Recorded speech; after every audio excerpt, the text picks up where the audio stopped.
bago po tayo magsimula, dapat alamin po muna natin, Axel, ang ating mga pamantayan sa ating klase. Ayan. Sino ka dyan? Good, very good. Okay, so narito po ang ating classroom rules o ang ating pamantayan, Axel, sa ating klase. Dito po ang harap. Yes po. So, mamaya po ang huli. Meron po tayong oras ng paglalaro. Okay. Una po dito ay makinig kapag may nagsasalita. Dapat po nakikinig tayo sa nagsasalita. Katulad po ni teacher, dapat po nakikinig kayo. Yes po. Ano po? Ay, sige po. Yes po. Kasunod, magtaas ang kamay bago magsalita o sumagot. So, tataas lang daw po ang kamay kung nais niyong sumagot o magsalita. Yes po. Kasunod po, makilahok at makisama. So, dapat daw po makikilahok kayo sa ating mga gawain mamaya. Yes po, very good. Kasunod, igalang ang lahat. So, dapat po binibigyan po natin ng galang ang bawat isa. Hindi lang po ang inyong sarili at pati na rin po ang inyong mga kaklase at ang inyong pong pagburuan. Di ba po, Axel? Yes po. Kasunod, panatilihin ng malinis ang silid-aralan. So, dapat daw po maraming malinis ang ating paaralan. Di ba po? Ang ating classroom. Di ba po, Erika? At Erika. Ay, sorry.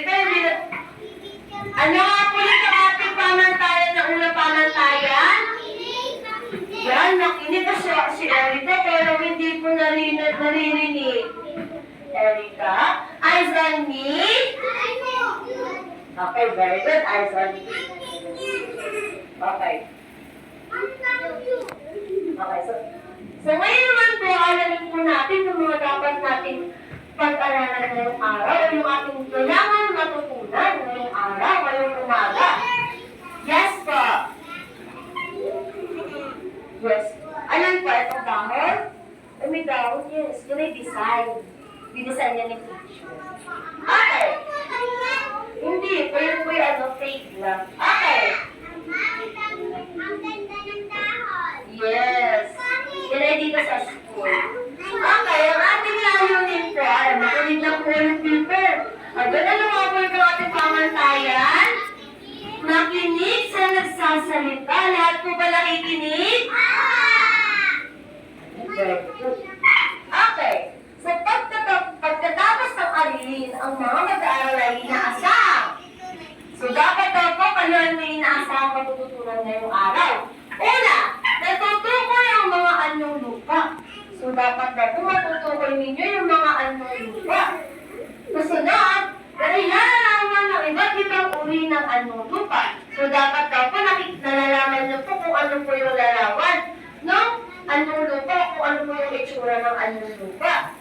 Pangatlo, napapahalagahan ang kahalagahan ng anyong lupa. So, dapat daw po napapahalagahan natin yung ating anyong lupa. Dapat daw po inaalagaan natin.